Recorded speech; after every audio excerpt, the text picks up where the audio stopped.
வணக்கம் நண்பர்களே. நான் ஒரு என்னை பற்றியான ஒரு தகவலோடு ஆரம்பிக்க விரும்புகிறேன். நான் பள்ளி காலத்தில் தினத்தந்தி படிக்கிறதுலேருந்து தினமணிக்கு மாறிய சில ஆண்டுகளில் 97ஆம் ஆண்டு 1997 தினமணி கதிர் நான் ஒரு மனப்பாடம் போல் படிப்பேன். எங்கள் ஊர் நான் பள்ளிக்கூடம் படிக்க போன ஊரில். அப்போது எனக்கு அறிமுகமான பெயர் ராஜம் கிருஷ்ணன். எப்படி அறிமுகமாச்சு அப்படின்னு சொன்னால், அப்போ எனக்கு தினமணி பத்திரிகையில் இந்த அன்புள்ள ஆசிரியருக்கு பகுதியில் நான் எழுதுகிற லெட்ரு பிரசுரமாகிற அளவுக்கு நான் தினமணி வாசகனாக இருந்தேன். அப்போது எப்படி அவங்க பெயர் ரொம்ப அடிக்கடி அந்த தினமணியில் நடுப்பக்கத்தில் ராஜம் கிருஷ்ணனுடைய கட்டுரைகள் பிரசுரமாகும். அதெல்லாம் அந்த கட்டுரைகள்லாம் பெருசாக ஞாபகம் இல்லை, ஆனால் அவங்களுடைய பெயரை ஞாபகம் வச்சுக்கிற அளவுக்கு ஒரு சம்பவம் அப்போ நடந்தது. அது 97ஆம் ஆண்டு என்று தான் நினைக்கிறேன். காஞ்சி ஜெயேந்திரர் ஒரு கருத்து சொல்லியிருந்தார். பெண்கள் கற்பில்லாத பெண்கள், அது மாதிரி விதவை பெண்கள் தரிசு நிலத்துக்கு ஒப்பானவர்கள்னு ஒரு கருத்தை அவர் சொல்லி அதை பற்றியான ஒரு கடுமையான மறுப்பை ராஜம் கிருஷ்ணன் அவர்கள் தன்னுடைய அந்த தினமணி பத்திரிகையில் நடுப்பக்கத்தில் எழுதியிருந்தாங்க. கோட்பாடு, ஓகே, ஆமாம், அந்த மாதிரி அவங்க எழுதியிருந்தாங்க. அதை ஒட்டி நிறைய விவாதங்கள் நடந்தது. தினமணி கதிர்லேயும் அந்த சம்பந்தமாக நிறைய கட்டுரைகளும் விவாதங்களும் அந்த காலகட்டத்தில் நடக்க ஆரம்பித்தது. இப்படித்தான் ராஜம் கிருஷ்ணன் அவர்கள் என்னுடைய நினைவுக்கு வந்தாங்க. நான் என் ஞாபகத்துக்கு வந்ததுக்காக மட்டும் அதை நான் இங்கே சொல்லலை. அவங்க எப்படிப்பட்ட ஒரு செயல்பாட்டோட ஒரு கருத்தியல் கொண்டிருந்தார்கள் அப்படிங்கிறதுக்கான ஒரு விஷயமாகவும் இது இருக்குது. அவர் தன்னுடைய கடைசி காலங்களில் ரொம்ப அவருடைய மரணத்துக்கு முன்னாடி அவர் சந்தித்த பிரச்சனைகள் இதெல்லாம் கேட்கும்போது ரொம்ப ஆச்சரியமாக இருந்தது. இப்படி நாம் பார்த்து வியந்த யோசித்த நம்மெல்லாம் சிந்திக்கிறதுக்கு ஏதோ ஒரு வகையில் தூண்டலாக இருந்த உங்களுடைய கடைசி காலம் என்பது ஒரு நாமெல்லாம் மதிக்கத்தக்கதாக இல்லாமல் போச்சோ அப்படிங்கிற ஒரு யோசனை தோன்றியது. குறிப்பாக அந்த மாதிரியான பின்னணியில் பார்க்கும்போது அவங்களுடைய நூற்றாண்டை ஒரு பின்புலமாக வைத்துக்கொண்டு அவங்கள பற்றியான ஒரு விரிவான ஒரு இது மாதிரியான அரங்குகள் தமிழகத்தின் வெவ்வேறு பகுதிகளில் நடத்தப்படுறதும், சாகித்ய அகாதமியும் அருளானந்தர் தமிழ் கல்லூரியோட தமிழ்துறை இணைந்து நடத்தக்கூடிய இந்த கருத்தரங்கமும் அமைந்திருக்கு அப்படிங்கிற விதத்தில் ரொம்ப மதிப்பாகவும் அவங்களுக்கு செய்யக்கூடிய ஒரு மரியாதையாகவும் எனக்கு தோன்றுகிறது. அவர்களுக்கு என்னுடைய வணக்கங்களும் வாழ்த்துக்களும். நண்பர்களே, நான் பேசுகிற தலைப்பு வாழ்க்கை வரலாற்று நூல்களில் ராஜம் கிருஷ்ணன் பயன்படுத்தியிருக்கக்கூடிய அணுகுமுறைகள் அப்படிங்கிறது. உங்களுக்கு தெரிஞ்சிருக்கும், கடந்த 20 ஆண்டுகள் அல்லது 30 ஆண்டுகளுக்குள்ள தமிழ் இலக்கியத்தில் இலக்கியம் படைப்பதிலும் இலக்கியம் வாசிக்கிறதுலையும் நிறைய விஷயங்கள் புதிதாக அறிமுகமாகி இருக்கின்றன. அந்த அறிமுகமாகி இருக்கக்கூடிய பின்புலத்தில் ஏற்கனவே நாம் படித்த விஷயங்களை கூட நாம் வேறு மாதிரி வாசித்து பார்க்கணும் அப்படிங்கிற ஒரு யோசனைக்கு நாம் இன்றைக்கி தள்ளப்பட்டிருக்கிறோம். குறிப்பாக கடந்த 20 ஆண்டுகளில் தமிழ் புனைவு எழுத்துக்களில் ரொம்ப முக்கியத்துவம் அடைந்திருக்கிற போக்கு அப்படின்னா, ஒன்று சமூக குழுக்களை அடிப்படையாக வைத்து எழுதப்படக்கூடிய புனைவுகள். கீதா அவர்கள் குறிப்பிட்டாங்க, நம்ம தமிழ்ச்செல்வியோட புனைவுகள், அது மாதிரி இன்னும் நிறைய பேர் எழுதியிருக்காங்க. அப்புறம் ஆவணங்களை அடிப்படையாக வச்சு எழுதப்படக்கூடிய புனைவுகள், சாதாரண மக்கள், நாட்டுப்புற வழக்காறுகள், தொன்மங்கள் இவற்றை அடிப்படையாக வச்சு எழுதக்கூடிய புனைவுகள் அப்படிங்கிறதெல்லாம் இன்றைக்கி பெருகி இருக்கிறது. அதுலேயும் ரொம்ப குறிப்பாக நம்ம இப்போது காலையில் சொல்லிகிட்டு இருந்தோம்ல, மானிடவியல், அது மாதிரியான போக்குகள், அது மாதிரியான ஆய்வுகள் அப்படிங்கிறதெல்லாம் உருவாகி இருக்குது. இதெல்லாம் உருவான பின்புலத்தில் என்னவா ஆகிருக்கு அப்படின்னா, புனைவுக்கும் வரலாறுக்குமான தொடர்பு நம்ம முன்ன நினச்சது மாதிரி இல்லாமல் அந்த இடைவெளி கரைஞ்சிருக்கிற அதுக்கு புனைவுக்கும் வரலாற்றுக்கும் இடையில் பெரிய இடைவெளி இல்லை அப்படிங்கிற வாசிப்புகளை எல்லாம் நாம் இன்றைக்கி அடைஞ்சிருக்கிறோம். அப்போ இந்த வாசிப்பு புரிதல்கள் அடைஞ்சிருக்கு. புனைவில் இது மாதிரியான போக்குகள் உருவாகியிருக்கு. இதில் ரொம்ப முக்கியமாக ஒரு விஷயம் என்ன உருவாகியிருக்குன்னா கள ஆய்வுகள். இதுக்கெல்லாம் மையமாக இருக்கிறது கள ஆய்வுகள். களத்திலே இருக்கக்கூடிய தகவல்களை கலெக்ட் பண்ணி நாம் ஆய்வுகளை மேற்கொள்வது, படைப்புகளை மேற்கொள்வது, களத்தில் கிடைத்த தகவல்களை படைப்புக்குள்ளே நேரடியாகவோ மறைமுகமாகவோ அறிவித்தோ அறிவிக்காமலோ கையாள்றது அப்படிங்கிறது கூட இன்றைக்கி தமிழில் பெரும்போக்காக மாறி இருக்கிறது.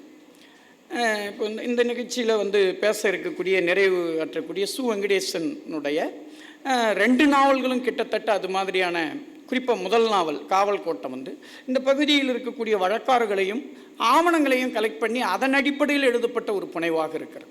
அப்போ தமிழில் இப்படி ஒரு போக்கு இன்றைக்கி உருவாகி இருக்குது அப்படின்னு நம்ம பார்க்கும்போது, இந்த கள ஆய்வு அப்படிங்கிறத நம்ம யோசிக்கும்போது, இது மாதிரியான யோசனைகள்லாம் உருவாகாத காலத்தில் லேயே ஒரு கிட்டத்தட்ட 40-50 ஆண்டுகளுக்கு முன்பிருந்தே கள ஆய்வு நாவல் புனைவுகளை எழுதியவர் அப்படிங்கிற முறையில் ராஜம் கிருஷ்ணன் அவர்கள் முக்கியத்துவம் பெறுகிறார். இப்போ இந்த புரிதல்களில் இன்றைக்கி நமக்கு இந்த பின்புலத்தில் இன்றைய சூழல்களில் கிடைச்சிருக்கக்கூடிய இந்த யோசனைகளை வச்சுக்கிட்டு அவருடைய இந்த கள ஆய்வு அடிப்படையிலான எழுத்துக்களை வாசித்து பார்க்குற போது அதில் ஒரு பகுதி ரொம்ப முக்கியமாக சொல்லணும். அது என்னன்னா, அதுதான் இந்த வாழ்க்கை வரலாற்று அடிப்படையாக கொண்ட புனைவுகள். அவர் கிட்டத்தட்ட கள ஆய்வோடு தொடர்புடையது தான் இந்த தலைப்பு. எப்படி அவர் மற்ற புனைவுகளுக்கு கள ஆய்வு மேற்கொண்டு எழுதினாரோ அதே போல் அவர் வாழ்க்கை வரலாற்றை அடிப்படையாக கொண்டு எழுதிய புனைவுகளுக்கும் விரிவாக கள ஆய்வுகளும் ஆவணங்களையும் இணைத்து அவர் இந்த புனைவுகளை எழுதியிருக்கிறார். அதில் நான் 3 புனைவுகளை இங்கு குறிப்பிட விரும்புகிறேன். இந்த 3மே நாவல்கள். ஒன்று டாக்டர் ரங்காச்சாரி, அவர் எழுதிய தொடக்க கால நாவல்களில் ஒன்று. இன்னொன்று பாஞ்சாலி சபதம் பாடிய பாரதி. கவனிக்கணும், அவர் பாரதி பாடிய பாஞ்சாலி சபதம்னு அதை எழுதலை, பாஞ்சாலி சபதம் பாடிய பாரதி. 3வது அவர் இப்போ அண்மையில் ஐயா தோழர் பேசிய பாதையில் பதிந்த அடிகள், மணலூர் மணியம்மை அவர்களை அவருடைய வாழ்க்கை சரித்திரத்தை அடிப்படையாக வைத்து எழுதிய நாவல். இந்த 3 நாவல்களில் அவர் எப்படி விஷயங்களை பார்க்குறாரு அப்படிங்கிறது தான். காலையில் கீதா அவர்கள் பேசும்போது சொன்னாங்க, 2 விஷயம் அவங்களுடைய கருத்தோட்டத்தை வடிவமைத்ததாக நம்ம பார்க்கலாம். ஒன்று, ஒரு இடதுசாரி கண்ணோட்டம், இடதுசாரி இயக்கத்தில் அவங்க ஒரு ஆக்டிவிஸ்டாக இருந்தது. அது ஒரு ஆக்டிவிஸ்டாக இல்லாமல் அதை தன்னுடைய சிந்தனையாக மாற்றியிருந்தாங்க அப்படிங்கிறது. 2வது, அவர் இடதுசாரி இயக்கத்தில் இருந்தால் கூட, அதனுடைய மேடைகளில் அவர் பங்கேற்றால் கூட, பொறுப்புகள் இருந்தால் கூட, அவர் மற்ற சிந்தனை போக்குகளோடும் உறவு கொண்டிருந்தார் அப்படிங்கிறது முக்கியம். அதில் ரொம்ப முக்கியமாக பார்க்க வேண்டியது காந்தியம் பற்றி, காந்தியத்தின் மேலே அவர் கொண்டிருந்த பார்வை, அதன் மேலே அவருக்கு இருந்த கரிசனம். இப்போ இந்த 2 கண்ணோட்டமும் அவருடைய எழுத்தை வடிவமைத்ததில் முக்கியமான பங்கு வகித்திருக்கிறது என்று நான் புரிந்து கொள்ளுகிறேன். அவர் மற்ற விஷயங்களை இப்போ காலையில் பேசும்போது அம்பேத்கர் பற்றி அவங்க பேசுனது, பெரியார் இயக்கத்தை பற்றி பேசுறது, நாத்திகம் பற்றி பேசுனது, இதெல்லாம் இருந்தால் கூட அவங்களுடைய பார்வையை ரொம்ப பாதித்தவையாக, அவருடைய எழுத்தில் தொடர்ந்து இருந்து வந்தவையாக இந்த 2 கண்ணோட்டமும் இருந்தன என்று நாம் குறிப்பிடலாம். இந்த 2க்குமே ஒரு பொதுத்தன்மை உண்டு. 2மே வெவ்வேறு சித்தாந்தங்கள் என்றாலும் கூட 2க்கும் என்னென்னா, இவை 2மே 20ஆம் நூற்றாண்டே நம்முடைய இந்திய சமூகத்தை பாதித்த மிக முக்கியமான கருத்தாக்கங்கள். 20ஆம் நூற்றாண்டில் உருவான ஒரு புதிய தலைமுறையினர் இந்த 2 சித்தாந்தங்களை நோக்கி பயணித்திருக்கிறார்கள். அதில் அவங்களுக்கு பல அனுபவங்கள் நேர்ந்திருக்கலாம், அதில் விமர்சனம் வந்திருக்கலாம், இல்லாமல் இருந்திருக்கலாம், அது வேறு. ஆனால் இந்த 2மே முக்கியமான விஷயத்தை சொல்லுது. ஒரு லட்சியத்தை முன்வைக்கிறது. 2மே ஒரு லட்சிய வாழ்வை முன்வைக்கிறது. ஒரு சமூகத்தை கட்டமைப்பதை பற்றியான ஒரு நம்பிக்கையை, ஒரு லட்சியவாதத்தை அவை வலியுறுத்துகின்றன, இந்த 2 சித்தாந்தமுமே. அப்புறம் இப்படியான ஒரு லட்சிய வாழ்வை இது வந்து நவீனத்துவம் உருவாக்கின ஒரு லட்சியவாதம் என்று நாம் சொல்ல வேண்டும். இந்த பின்புலத்திலிருந்து வரக்கூடிய ராஜம் கிருஷ்ணன் அவர்கள் வரலாற்றில் லட்சியவாதத்தை முன்வைக்கக்கூடிய ரொம்ப கராரான, கொடுமை கண்டு கொதிக்கக்கூடிய, ஒரு அதற்கு மாற்றாக ஒரு பார்வையை முன்வைக்கக்கூடிய ஒரு புனைவை அவங்க முன்வைக்கிறாங்க. அது புனைவில் மட்டும் இருக்கிறது இல்லை, அது மாதிரியான லட்சிய மனிதர்களை அவர் காணுகிற போது அவர்களுடைய வாழ்க்கையை முன்வைப்பதன் மூலம் அவர் தான் முன்வைக்க விரும்பக்கூடிய, தான் சொல்ல விரும்பக்கூடிய அந்த லட்சிய வாழ்வை அவர்களுடைய படைப்புகளின் அவங்களை திரும்ப எழுதி காட்டுறதன் மூலமாக நமக்கு காட்ட விரும்பியிருக்காங்க. அப்படி பார்க்கும்போது ரொம்ப முக்கியமாக நம்ம சொல்ல வேண்டியது வந்து பாரதியை பற்றி உங்களுக்கு அதிகம் சொல்ல வேண்டிய அவசியம் இல்லை. பாரதி வந்து அவன் எப்படி தன்னுடைய காலத்தினுடைய குரலாக பிரதிபலித்தான் என்பது மட்டுமல்லாமல், தான் கொண்டிருந்த லட்சியத்திற்காக, தான் கொண்டிருந்த கருத்தியலுக்காக அவன் எந்த அளவிற்கும் போராடினான். அதனால் அவன் எவ்வளோ பெரிய ப்ரெஷரை தாங்கி கொண்டிருந்தான் அப்படிங்கிறத பற்றி நமக்கு நல்லாவே தெரியும். ஆனால் அவரை பற்றி நிறைய எழுதப்பட்டிருக்கு, நாவல்கள், ஃபிக்ஷன், நான் ஃபிக்ஷன், இது எல்லாமே. பாரதியோட நூற்றாண்டு வந்த பின்னாடி தான் பாரதியை பற்றியான வேறு சில ஆய்வுகள் தமிழில் வர ஆரம்பித்தது. குறிப்பாக இன்றைக்கி பாரதி இயல் என்று சொல்கிற அளவுக்கே தமிழில் நிறைய ஆய்வுகள் உருவாகி இருக்கின்றன. பாரதிக்கென்று இருந்த ரா பத்மநாபன், சீனி விஸ்வநாதன் உள்ளிட்டவர்கள் இருந்தது போக இன்றைக்கி ஆயிரா வெங்கடாச்சலபதி, பேராசிரியர் மணிகண்டன் போன்றவர்கள் பாரதியை பற்றி தினம் ஒரு செய்தியை கண்டுபிடிக்கிற அளவுக்கு இன்றைக்கி பாரதி இயல் என்ற ஒன்றை தனியாக வளர்ந்திருக்கிறது.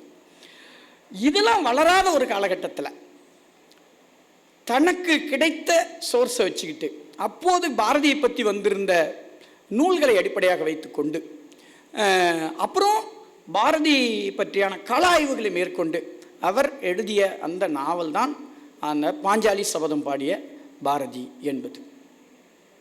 அப்படி அவங்க எழுதும்போது அந்த நாவல் பற்றி பின்னாடி பேச இருக்காங்க. நான் அந்த கதை சுருக்கத்துக்குள்ளே நுழைய விரும்பலை. அந்த நாவலில் அவங்க எப்படி ஒரு வரலாற்றை நெரேட் பண்ணுறாங்கங்கிறத பற்றி மட்டும் நான் சில வார்த்தைகள் சொல்ல விரும்புகிறேன். அப்படி அவங்க சொல்லும்போது அவங்களுடைய எழுதுமுறை என்பது ரொம்ப நேரடியானது, ரொம்ப நேர்கோட்டுத்தன்மையிலானது. வரலாற்றில் நடந்த தகவல்களை ரொம்ப புனைவு இல்லாமல், பொய் இல்லாமல் அவங்க சொல்ல விரும்புகிறாங்க. ஆனால் அதை ஒரு புனைவாக எழுதணும். அதை எடுத்துக்கொண்டு வரலாற்றில் இருந்த ஊர், வரலாற்றில் இருந்த பாத்திரங்களின் பெயர்கள், அது எல்லாவற்றையும் வைத்துக்கொண்டு அவங்க இப்படி ஒரு நாவலை எழுத முற்படுகிறார்கள். அவங்க முதல்ல எழுத விரும்பின வாழ்க்கை வரலாற்று நாவல் வந்து இந்த பாஞ்சாலி சபதம் பாடிய பாரதி தான். ஆனால் அதுக்கு முன்னாடியே அவங்க என்ன பண்ணுறாங்கன்னா, அதுக்கு இடையில் டாக்டர் ரங்காச்சாரியை எழுதி முடிச்சுட்டு இந்த நாவலை எழுதுகிறாங்க. இந்த நாவலை அவர் எழுதியதற்கு மிக முக்கியமான காரணம் பாரதி அல்ல. அதனோட பொருள் பாரதி முக்கியமானவர் என்பதல்ல, பாரதியோட வரலாறு தான். ஆனால் அது பாரதியின் வரலாறாக மட்டும் இல்லை. அது யாருடைய வரலாறு என்றால் பாரதியின் மனைவியாக இருந்த செல்லம்மாளுடைய வரலாறு. என்றால் பாரதியோட மொத்த வாழ்க்கையை வாசிக்கிற போது அதில் செல்லம்மாளை பற்றி அவர் யோசிக்கிறார். எனவே செல்லம்மாளுடைய வாழ்க்கையை எழுதுவது என்பதும் பாரதியோட வாழ்க்கை எழுதுவதனோட ஒரு அங்கம்தான் என்கிற முறையில் அவர் பாரதியோட வாழ்க்கை என்கிற முறையில் செல்லம்மாளை பற்றி எழுதுகிறார். அந்த நாவல் முழுக்க செல்லம்மாள் எப்படி பாரதிக்கு இந்த மாதிரியான ஒரு பெண்கள் பற்றியான கரிசனம் இருந்தது என்பதை பற்றி இந்த நாவலில் அவர் பல இடங்களில் தான் தேர்ந்து கொண்ட ஒரு எல்லையிலிருந்து அதுக்கு என்னெல்லாம் விஷயங்கள் தேவையோ அதை ரொம்ப நுட்பமாக தேடி கண்டுபிடிச்சு அதை ரொம்ப புத்திசாலித்தனமாக இணைத்திருக்கிறார் என்பதை, புத்திசாலிங்கிறத நான் நெகட்டிவாக சொல்ல, இணைத்திருக்கிறார் என்பதை இந்த நாவலில் பார்க்கலாம். குறிப்பாக பாரதிக்கு எப்படி ஒரு பெண்ணிலைவாத நோக்கு உருவாகிறது, பெண்கள் பற்றி அவனுக்கு எப்படி ஒரு கரிசனம் எப்போது இருந்து உருவாகி இருக்க முடியும் என்பதை இந்த நாவலில் அவர் யோசித்து பார்க்குறார். உதாரணமாக அவர் காசிக்கு படிக்க போகிறார் சின்ன வயசுலே. அங்கிருந்தே அவருக்கு என்ன உருவாகிறது என்றால், காசியிலேயே இந்திய சமூகம் பெண்களை பற்றி நடத்தக்கூடிய போக்குகள் பற்றிய கேள்விகள் பாரதிக்கு உருவாகிவிட்டன என்று அந்த நாவலில் தொடங்கக்கூடியது. பின்னாடி அவர் செல்லி மேலே ரொம்ப பிடிப்பு கொண்டிருந்த செல்லி என்ற அந்த கவிஞன் மீது அவர் கொண்டிருந்த பிடிப்பை பற்றி பேசுகிற போது செல்லிக்கிட்டு இருந்தும் அவர் இந்த பெண்கள் பற்றியான ஒரு அக்கறையை பெற்றிருக்கிறார் என்று ராஜம் கிருஷ்ணன் குறிப்பிடுகிறார். குறிப்பாக செல்லின்னு ஒரு அற்புத கவி, அவன் எழுதியிருக்கிறான், பெண்ணை அடிமையாக வைத்தால் சுதந்திரம் எப்படி வருமென்று அவன் கேட்கிறான்.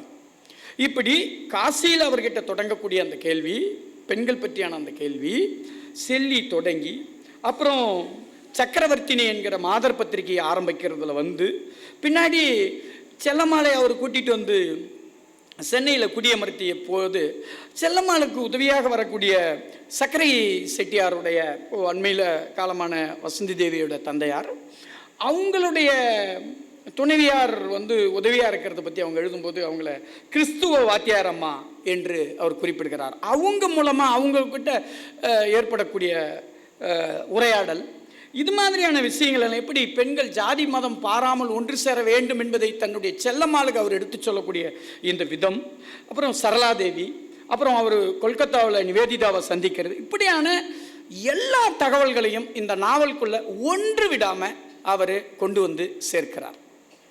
சேர்க்கிற அவர் வந்து இந்த நாவலை எழுதியது அதுக்காகவா? அதுக்காக மட்டும் இல்லை. அவர் சொல்ல வந்தது செல்லம்மாளை பற்றி. கிட்டத்தட்ட பாரதி வந்து ஒரு லட்சிய தாகம் பற்றி எரிந்த ஒரு கேரக்டர். ஆனால் அவனுடைய மனைவி, உங்களுக்கு தெரிஞ்சிருக்கும், அவங்க மனைவி பற்றி மனைவிக்கும் அவருக்கும் இருக்கக்கூடிய டிஃப்ரென்ஸ் நமக்கு யூகிக்கக்கூடியது, நிறைய பேர் அதை பேசியிருக்காங்க. ஆனால் வரலாற்றில் பாரதிக்கு கிடைக்கக்கூடிய ஒரு இடம் இருக்கு இல்லையா, அதோடு நம்ம ஒப்பிட்டு பார்க்கிற போது செல்லம்மாள் இதை எப்படி கவுண்டர் பண்ணான், எப்படி அதை புரிந்து கொண்டாள், அவள் எப்படி இவரோடு போராடினாள். அவளுக்கு ரெண்டு விதமான போராட்டம் இருக்கிறது. அவளுக்கு பாரதி என்ற ஒரு ஒரு பித்து நிலை பிடித்த ஒரு படைப்பாளனோட வாழ்ந்தாகணும், சமூகத்தையும் அவர் எதிர்கொண்டாகணும். பாரதிக்கு அந்த கவலை இல்லை, பாரதிக்கு அது ஒரு பிரச்சனையே இல்லை. அப்போ அவ இந்த ரெண்டுக்கும் இடையில எப்படி அல்லாடுகிறாள். ஆரம்பத்தில் பாரதியோடு பேசுவதற்கு கூட தயங்கி அவள் ஒரு கட்டத்தில் எப்படி பாரதியோட அவ உரையாடுறா, பேசுறா. இந்த விஷயத்தை இந்த நாவல், இதுதான் இந்த நாவலோட ரொம்ப முக்கியமான அம்சம். கிட்டத்தட்ட அகம்புறம் என்று சொல்லலாம். ஒரு செல்லம்மாளுடைய வாழ்க்கையை பற்றி நம்ம வாழ்க்கையை அடிப்படையாக வச்சு பாரதியோட வாழ்க்கையை பேசணும்னா அவருடைய அகம் என்று இவற்றை சொல்லலாம். பாரதி சமூகம் என்கிற ஒரு புறவெளியில் தன்னை வச்சிக்கக்கூடியவனா, தான் சுதந்திரமாக இயங்கக்கூடியவனா. அவனுக்கு பல்வேறு பிரச்சனைகள், ப்ரெஷர்கள் இருந்தாலும் கூட அது குடும்ப ரீதியான ப்ரெஷராக இல்லை, வேற ப்ரெஷர் தான் அவனுக்கு இருக்கு. குடும்ப ரீதியான ப்ரெஷரை சந்திக்கக்கூடியவளா செல்லம்மாள் எப்படி இருக்கா அப்படிங்கிறது தான் நம்ம இந்த நாவலில் அவர் எழுதி காட்ட முயற்சி பண்ணியிருக்கிறது. நண்பர்களே, இதில்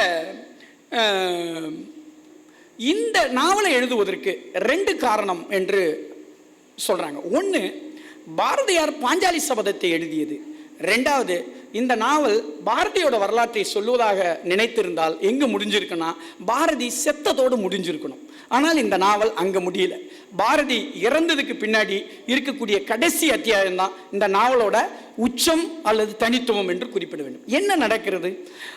பெண்களை ஒரு புதுமை நோக்கோடு அணுகிய பாரதி, தன் குடும்பத்தில் இருக்கக்கூடிய பெண்கள் புதுமையானவர்களாக மாற வேண்டும் என்று சொன்ன பாரதி, தன் மகள் பாலிய திருமணம் செய்து கொள்ளக்கூடாது என்பதற்காக போராடி வந்த பாரதி, கடைசியில் அவன் இறந்த பின்னாடி என்னவாகுதுன்னா அவருடைய மனைவி இந்த சனாதன பிராமண குடும்பங்களில் இருக்கக்கூடிய எல்லா பெண்களைப் போலவும் அவள் என்னவாக மாற்றப்படுகிறாள், நடத்தப்படுகிறாள் என்றால் அவள் ஒரு சனாதன வாழ்வுக்கு உட்படுத்தப்பட்டு அவன் மொட்டையடிக்கப்படுறா, விதவையாக மாற்றப்படுகிறாள்.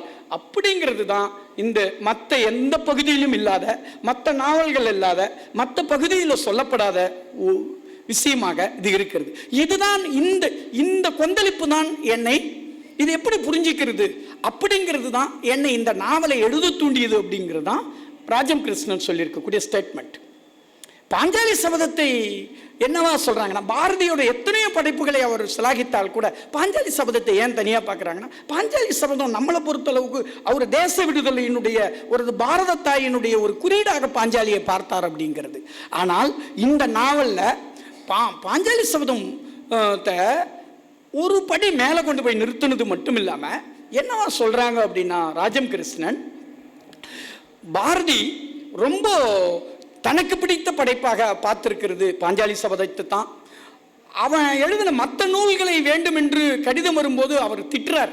நான் எவ்வளோ கஷ்டப்பட்டு மூளையை கசக்கி நான் பாஞ்சாலி சபதத்தை எழுதினேன், அதையெல்லாம் கேட்காம ஏதோ ஒரு அன்னிபெசண்ட்டை நான் திட்டி எழுதின பொன்வாள் நெறி என்கிற புக்கை கேட்குறானுங்க அவனுங்க அப்படின்னு அவர் சொல்லக்கூடியதாக இருக்குது. கிட்டத்தட்ட இந்த பாஞ்சாலி என்கிற இந்த கேரக்டரை நம்ம எல்லாருமே பாஞ்சாலி பற்றி தெரியும். ஆனால் மிக முக்கியமான ஒரு விஷயம் இந்த நாவலில் ராஜம் கிருஷ்ணன் கோட் பண்ணுறாங்க. சனாதனிகள் அல்லது வேதத்தை முன்னிறுத்தக்கூடியவர்கள் பேசக்கூடிய புராணங்களில் இதிகாசங்களில் பாஞ்சாலி முக்கியத்துவம் பெறுவது இல்லை. பாஞ்சாலி ரொம்ப முக்கியத்துவம் பெறுவது எங்கன்னா வழக்காற்று கதைகளில் தான் அவள் அதிக முக்கியத்துவம் பெறுகிறாள். இப்படி எளிய மக்களுடைய வழக்காற்று கதைகளில் வரக்கூடிய பாஞ்சாலியை ஒரு பாத்திரமா பாரதி மாற்றிருக்கிறார் அப்படிங்கிறது ரொம்ப முக்கியமான விஷயமா சொல்றாங்க.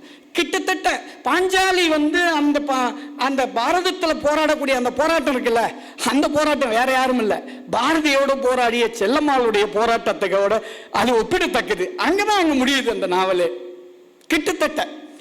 இப்போ அடுத்த கேள்வி, அப்போ ஒரு இன்னொரு கற்பனைக்கு போவோம். அப்ப செல்லம்மா இப்படி ஒரு விதவை கோலம் பூணாம தன் கணவனுக்கு பின்னாடி ஒவ்வொரு பெண்ணும் இந்த நிலையை தான் அடைய வேண்டும் என்பதை ஏற்றுக்கொள்ளாமல் அதை புறக்கணித்து விட்டு இன்னொரு வேற மாதிரி மாறி இருந்தால் எப்படி மாறி இருக்கலாமா அப்படின்றத நம்ம யோசிக்கும் போது யார் ஞாபகத்துக்கு வர்றாங்கன்னா, ஒருவேளை அது அப்படி செல்லமா மாறி இருந்தா யாரா மாறி இருக்கலாம்னா மணியம்மையா மாறி இருக்கணும்.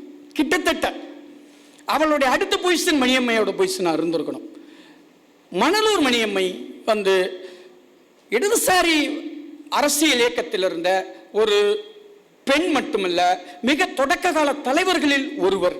இடதுசாரி தத்துவங்கள் அறிமுகமாகி வந்த ஆரம்ப காலகட்டத்திலேயே தத்துவத்தை எல்லாம் படிக்கிறது படிக்காதது இதையெல்லாம் தாண்டி மக்கள் மத்தியில் பணியாற்றி மிக மிக முக்கியமான ஒரு ஆக்டிவிஸ்ட். இன்னைக்கு வரைக்கும் இவங்க கீதா மற்றும் அவருடைய குழுவினர் நடத்திய ஆண்மை காலக்கனவு நாடகத்தில் தான் மணலூர் மணியம்மை பற்றி நான் முதல்ல கேள்விப்பட்டேன். அதுக்கு முன்னாடி இவங்க இந்த நாவலை எழுதியிருந்தாங்க. மணலூர் மணியம்மை அவங்க எப்படி ஒரு தனித்துவமாக போராடினாங்க. அவங்க 2 இயக்கத்தில் இருந்தாங்க. முதல்ல காங்கிரஸ் இயக்கத்தில் இருக்கிறாங்க யாரே மணலூர் மணியம்மை. ஆனால் காங்கிரஸ் இயக்கம் வெள்ளக்காரனுக்கு எதிராக போராடுகிறதே ஒழிய இங்கே இருக்கக்கூடிய ஆண்டான் அடிமை முறைக்கு எதிராக போராடவில்லை என்பது மட்டுமல்ல, சனாதன அடையாளங்களை பாதுகாக்கக்கூடியதாகவும் இருக்கிறது என்பதை அறிகிற போது அவர் மெல்ல மெல்ல அங்கிருந்து வெளியேறி அவருடைய தஞ்சை வட்டார பகுதியில் இருந்த இடதுசாரி விவசாயிகளை மையப்படுத்தக்கூடிய இடதுசாரி இயக்கத்தில் அவங்க மெல்ல உள்ள போறாங்க. ரொம்ப இந்த இடத்துல காங்கிரஸ் இயக்கத்தை பற்றியான ஒரு தீவிரமான விமர்சனம் இந்த நாவலில் பதிவு செய்யப்பட்டிருக்கு. பின்னாடி இடதுசாரி இயக்கத்தில் ரொம்ப முக்கியமான ஆக்டிவிஸ்டாக அவங்க இருந்தால் கூட என்ன நடக்குது அப்படின்னு சொன்னால், ஒரு கட்டத்தில் இடதுசாரி இயக்கத்தினுடைய ஒரு தீவிரமான கண்காணிப்பு, அந்த இயக்கத்தினுடைய தன்மை, அது உங்களுக்கு தெரியும், அது பேசுறதுக்கு நமக்கு நேரம் இல்லை. நமக்கு அது மேலே எவ்வளோ மதிப்பு இருந்தால் கூட அதில் இருக்கக்கூடிய ஒரு சுதந்திரம் இல்லாத தன்மை இருக்குல்ல, அது எப்படி பல விஷயங்களை கட்டுப்படுத்துது.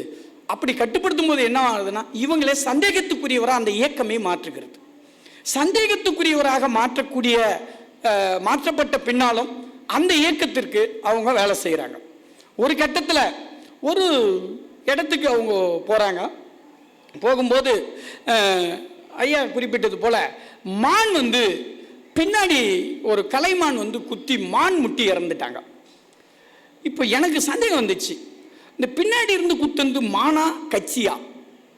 அவங்க மேலே சந்தேகப்பட்ட அவங்களுடைய தியாகத்தை மதிக்காத, அவற்றை கணக்கில் எடுத்துக் கொள்ளாம இருந்த அந்த இயக்கத்தை குறிப்பிடுகிறாரா அந்த மான் என்று, இல்லை உண்மையிலே அது மான் தானா அப்படிங்கிற ஒரு சந்தேகத்தோடு அந்த நாவல் முடிகிற மாதிரி என்ன நம்ம அப்படி கொள்ளலாம்.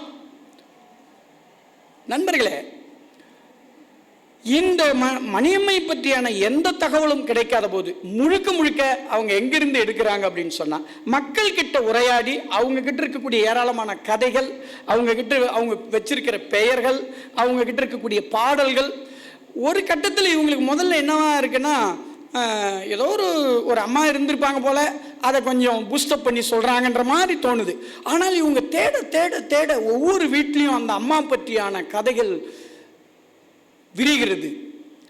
ஒவ்வொருத்தங்களும் சொல்கிறாங்க. அந்த அம்மாவுடைய ஃபோட்டோ ஒரு முறை கிடைச்சி போய் அந்த மக்கள்கிட்ட காட்டும்போது அவங்க ரொம்ப ஆச்சரியப்படுறாங்க, இவங்க தான் எங்களுடைய மணியம்மை அப்படின்ட்டு. அந்த நாவல் பற்றி நம்ம நிறைய சொல்ல முடியும். நேரம் கருதி நான் அந்த பாதையில் பதிந்த அடிகள் என்கிற தலைப்பில் அவரை பற்றி எழுதியிருக்கக்கூடிய இந்த நாவலில் அன்னைக்கு தமிழ்நாட்டில் அந்த தஞ்சை வட்டாரத்தில் இருந்த எல்லா போராட்ட வரலாற்றையும் அந்த நாவலுக்குள்ளே அவங்க கொண்டு வந்திருக்காங்க. அது ரொம்ப ரொம்ப முக்கியமான ஒரு டாக்குமெண்ட். அது மணியம்மை பற்றியான டாக்குமெண்ட் மட்டும் இல்லை. இப்போ உதாரணத்துக்கு தென்பறை விவசாயிகளுடைய எழுச்சி, மூவாலூர் ராமாமிர்தம் அம்மையாரை அவர் சந்தித்து உரையாடுறது, அப்புறமா சீனிவாசராவை பற்றியான குறிப்பு, ஜானகி அம்மாள் நம்மூருக்காரங்க கேள்விப்பட்டிருப்போம், ஜானகி அம்மாளை பற்றியான அறிமுகம், ஆயுத போராட்டம் சரியா தப்பா என்கிற விவாதம், கீழப்பசலை சிவப்பி, நம்ம ராமநாதபுரத்தைச் சேர்ந்த கீழப்பசலை சிவப்பி என்கிற ஒரு மிக முக்கியமான ஆக்டிவிஸ்ட். இது மாதிரி பெயர் தெரியாம செத்து போன காணாம போன எல்லா இயக்கத்திலுமே இப்படி இருக்கு. ஏன் திராவிட இயக்கத்திலே இருக்கு. நிறைய பேர் ஒர்க் பண்ணி பெயர் இல்லாம அல்லது சொல்ல வரலாறுங்கிறத என்ன நினைக்கிறீங்க? நம்ம சொல்றதுனால தெரியறது தான். உண்மையிலே நடந்திருந்தா கூட நம்ம சொல்றதுக்கு ஆள் இல்லைன்னா அந்த வரலாறு காணாம போயிடுது. அது இடதுசாரி இயக்கத்துக்கு இது பொருந்தும், காந்தி இயக்கத்துக்கு பொருந்தும், தலித் இயக்கத்துக்கு பொருந்தும், திராவிட இயக்கங்களுக்கும் இது பொருந்தும். அதில் நிறைய பேர் உழைச்சி பல தியாகங்களுக்கு ஊடாக அதில் செயல்பட்டு இருக்கிறார். அப்புறம் களப்பால் குப்பு, அப்புறம் தானியாவோட பேரில் இயக்கங்களில் நடத்தப்பட்ட நாடகங்கள், ருக்மிணி. ரொம்ப முக்கியமான ஒரு குறிப்பு மணலூர் மணியம்மை பற்றியான அந்த பாதையில் பதிந்த அடிகள். அவர் குத்தூசி குருசாமி ஒரு கேரக்டர், குத்தூசி குருசாமி என்ற சின்ன குத்தூசி ஒரு கேரக்டர் வர்றார். தியாகராஜன் அப்படிங்கிற பேரில் அவர் ஒரு மாநாட்டுக்கு போயிட்டு திரும்பி வர்றார். அவரோடு இவங்களுக்கு இருந்த அந்த உறவும் அதில் சொல்லப்படுகிறது. குஞ்சம்மாள். இப்படி இந்த நாவலுக்குள்ள அது ஒரு நாவலாக மட்டும் இல்லாமல் எப்படி ஒரு ஹிஸ்ட்ரியாகவும் அது இருக்கு அப்படிங்கிறத நாம் பார்க்குறோம். இறுதியாக அவங்க எழுதின ஒரு மிக முக்கியமான முதல் நாவல் அப்படின்னு நம்ம சொல்ல வேண்டியது ரங்காச்சாரி. ரங்காச்சாரி அப்படிங்கிறவர் 1982 தஞ்சை மாவட்டம் சருக்கையில் பிறந்து 1937 காலமாயிட்டவர். அவர் ஒரு மருத்துவர். ஒரு பெரிய குடும்பத்தில் பிறந்திருந்தா கூட அந்த காலகட்டத்துக்கே உரிய லட்சியவாதங்களால் ஊண்டப்பட்டு உருவான ஒரு தலைவர், அதாவது ஒரு டாக்டர். அவர் அப்போ உங்களுக்கு தெரியும், மருத்துவம் அப்படிங்கிறது அப்போ தான் அறிமுகமாகுது. இந்திய மருத்துவர்கள் ரொம்ப குறைவு, மருந்து பொருட்களும் குறைவு. இது மாதிரி சூழ்நிலையில் அவர் என்ன பண்ணுறாரு, சென்னையில் அவருக்கு இப்போ இன்னொரு பேர் பறக்கும் டாக்டர், மக்கள்கிட்ட இருந்த பேர். அவர் பெரும் பணக்காரர்களுக்கும் ஏழைகளுக்கும் எந்த வித்தியாசம் இல்லாமல் ரெண்டு பேருமே ஒன்றாக அணுகக்கூடியவர். ஒரு நாளைக்கு 18 மணி நேரம் அவர் பணியாற்றுவார். அதுக்கப்புறம் தனியாக அவர் வைத்திருந்த கிளினிக்கில் பணியாற்றுவார். அதுக்கப்புறம் சில வீடுகளுக்கு போயும் அவர் மருத்துவம் பார்ப்பார். இப்படியான ஒரு மிக முக்கியமான ஒரு ஆளாக இருந்த டாக்டர் ரங்காச்சாரியை பற்றி கேள்விப்படக்கூடிய ராஜம் கிருஷ்ணன் அவர்கள் அவரை பற்றி எழுதுவதற்கு இதே மாதிரி கலெக்ட் பண்ண ஆரம்பிக்கிறாங்க, தகவல்கள் கலெக்ட் பண்ண பயணப்படுறாங்க. அப்போ அவங்களுக்கு போகிற போது கிடைக்கிற அனுபவங்கள் ரொம்ப முக்கியமானது. அவருக்கு யாருமே ஒத்துழைக்கலை. யார்? ரங்காச்சாரியோட குடும்பமே ஒத்துழைக்கலை, மருத்துவர்கள் ஒத்துழைக்கலை. அவங்க கேட்குறாங்க, மருத்துவ அறிவே இல்லாத ஒருவர் நீங்கள் எப்படி அவரை பற்றி ஒரு நாவல் எழுத முடியும் அல்லது அவரை பற்றியான ஒரு நூல் எழுத முடியும் என்று கேட்கிறார்கள். ஆனால் அதையெல்லாம் தோற்கடிக்கிற அளவுக்கு இன்னைக்கு ரங்காச்சாரியை பற்றி வேற எந்த ஹிஸ்ட்ரியுமே இல்லை. இவங்க எழுதின நாவல் மட்டும்தான் இருக்கு. மணியம்மை பற்றி வேற எந்த புக்குமே இல்லை. இவங்க எழுதின பின்னாடி சிறு வெளியீடுகள் வந்திருக்கு மணியம்மை பற்றி. இவங்க எழுதின நூல் தான் இருக்கு. பாரதியோட செல்லம்மா பற்றி எதுகிரி அம்மாளும் பாரதியை பற்றி வாராவிலிருந்து நிறைய பேர் எழுதியிருப்பாங்க. ஆனால் அதில் ஒரு சின்ன ரெஃபரன்ஸாக தான் வந்துட்டு போவாங்க அவங்க மனைவி செல்லம்மாள். செல்லம்மாள் ரொம்ப அதிகமாக இடம்பெறக்கூடிய பாரதியோட சரித்திரம் எதுன்னா எதுகிரி அம்மாள் எழுதுனது தான். செல்லம்மாலே எழுதுனதில் கூட செல்லம்மா ரொம்ப கம்மியாக தான் வருவாங்க. இப்படிப்பட்ட ஒரு சூழ்நிலையில் செல்லம்மா பற்றியான ஒரு விரிந்த சித்திரத்தை சொல்லக்கூடியதாக எந்த நூல் இருக்குது அப்படின்னு சொன்னால் இவருடைய இந்த நாவல் தான். இந்த நாவல் இப்போ காலச்சூழலில் போட்டிருக்காங்க பாரதி அவர்களுடைய வழிகாட்டலில். அதனால் அதுக்கு தலைப்பு பாரதி செல்லம்மா என்று மாற்றியிருக்கிறார்கள். ஒரு வகையில் அந்த தலைப்பு ரொம்ப பொருத்தமானது தான் என்று நினைக்கிறேன். அது உண்மையிலே பாஞ்சாலி சபதம் அதில் ஒரு சின்ன பகுதி தான். அது செல்லம்மா பற்றி இது தான். எனவே நண்பர்களே, இப்போ இந்த இவரெல்லாம் இருக்கார்ல நம்ம அந்த ரங்காச்சாரி, அவரை பற்றி சின்ன சின்ன தகவல்கள், நிறைய தகவல்கள் அதிலே அவர் சொல்லியிருக்கிறார்கள் என்று பார்க்க முடிகிறது. குறிப்பாக ஒரு முறை ஒரு மாடு முட்டி ஒரு கர்ப்பிணி அம்மாவுடைய வயிற்றில் இருக்கிற 7 மாத குழந்தையோட கை வெளியே வந்துடுது, வயிறு கிழிஞ்சி. இப்போ என்ன பண்ணுறது? இதுக்கு அன்றைக்கி மருத்துவம் கிடையாது. உள்ளே தள்ளவா முடியும்? குழந்தை என்ன ஆகும்? மடிக்கவா முடியும்? அதுவும் முடியாது, எல்லாம் எதுவுமே முடியாது. அப்போ திடீர்னு அவர் பார்த்துக்கிட்டு இருக்கார்.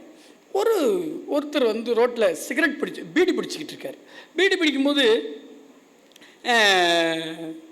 அவர் பிடிச்சிக்கிட்டு இருக்கிறவர் அப்படி இப்படி இப்படி தெரியாமல் இப்படி அவர் காலில் பட்டுட்டு அப்படின்னு அவர் தொடக்கிறார். இதை பார்க்குற எப்பவுமே பார்க்குற விஷயந்தான். ஆனால் இப்போ அவர் பார்க்கும்போது அப்போ சூடுபட்டால் டக்குன்னு அலர்ட் ஆவாங்க அப்படின்றத பார்த்து அவர் என்ன பண்ணுறாருன்னா, ஒரு சின்ன சூடை கொண்டு போய் அந்த குழந்தை வெளியே கை நீட்டிக்கிட்டு இருக்குல்ல, அதில் வச்சு கை டக்குன்னு உள்ள வாங்கிடுச்சு. இது ஒரு நம்மளுடைய பாடியோட நேச்சர்.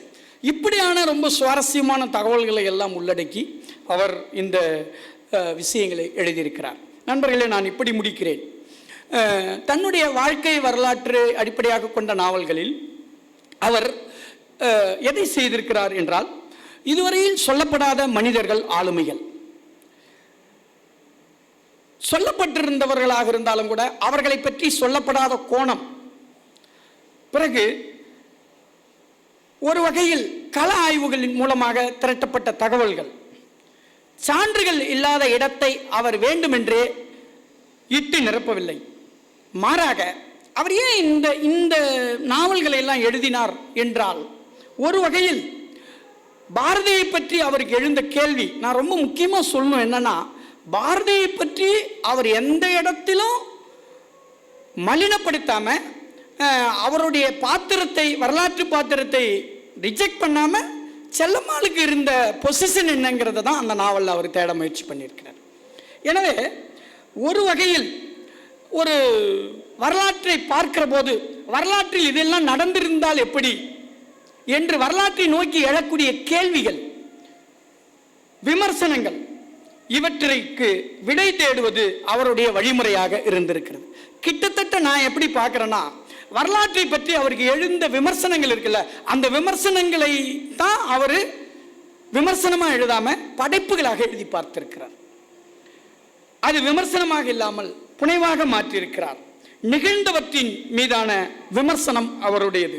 இதுதான் வரலாறு. எழுந்த கேள்விகளை, எழுந்திருக்கும் என்று அவர் நினைத்த கேள்விகளை வைத்து அவர் புனைவுகளை விரிவாக்கியிருக்கிறார்.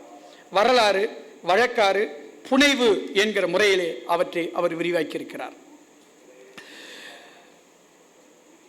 இந்த வகையில் தமிழில் ஒரு கள ஆய்வுக்கும் வாழ்க்கை வரலாறுக்கும் புனைவுக்கும் இடையில இருக்கக்கூடிய இடைவெளி என்பது ரொம்ப நூலிழை தான். அந்த நூலிழையை நான் புனைவு எழுதுறேன் அப்படிங்கிறதுக்காக அவங்க என்ன பண்ணுறதில்லை அப்படின்னா, வரலாற்றில் எனக்கு தோன்றதை அவருக்கு தோன்றியதை அது மேலே ஏற்றாம, அவர் என்னவா எதை அவர் புனைவாக மாற்றுறாருன்னா, அவருக்கு எழுதக்கூடிய ஒரு விமர்சனம் இருக்குல்ல வரலாற்றில், அந்த விமர்சனத்தை தான் அவர் என்ன வைக்கிறாரு, புனைவாக மாற்ற அவருடைய படைப்புகளை முயற்சி பண்ணியிருக்கிறார். நீங்கள் செல்லம்மாளை பார்த்தாலும் அப்படி தான் நமக்கு தோணுது. மணியம்மையை பார்க்கிற போது, மணியம்மையினுடைய வாழ்க்கையை பற்றி எழுதுகிற போது கட்சிகளை அவர் அணுகிய முறை, அந்த காலகட்டத்து மனிதர்கள் அவரை அணுகிய முறை, இதை பற்றி இவருக்கு ஒரு கருத்து தோன்றுதில்லை. அந்த கருத்தை அவர் ஒரு ஃபிக்ஷனாக எழுதி இந்த படைப்புகளில் பார்த்திருக்கிறார் என்று எனக்கு தோன்றுகிறது. இந்த வகையில் தமிழ் கலாய்வு அப்படிங்கிறதுக்கு ரொம்ப முன்னோடியாக இருந்தது மட்டும் இல்லாமல், வரலாற்றை நம்ம அணுகிறதுக்கு ஒரு இன்னைக்கு நாம் எடுத்திருக்கக்கூடிய பல முயற்சிகளுக்கு, இப்போ ரத்னகுமார்லாம் வாரம் ஒரு முறை போயிடுறாரு கலாய்வு அப்படின்ட்டு, இங்கே இந்த மானுடவியல் ஆய்வுகள் அந்த மாதிரிலாம். இப்போ இது மாதிரியான நண்பர்களுக்கு இன்னைக்கு இந்த மாதிரி முயற்சிகள் எடுக்கிறாங்களே, இதுக்கு ரொம்ப முன்னோடியான வேலைகளை அவர் செய்திருக்கிறார் அப்படிங்கிறத நம்ம பார்க்க முடிகிறது. இந்த வகையில் அவரை நினைவு கூர்ந்து நான் என்னுடைய உரையை முடித்துக் கொள்கிறேன். நன்றி, வணக்கம்.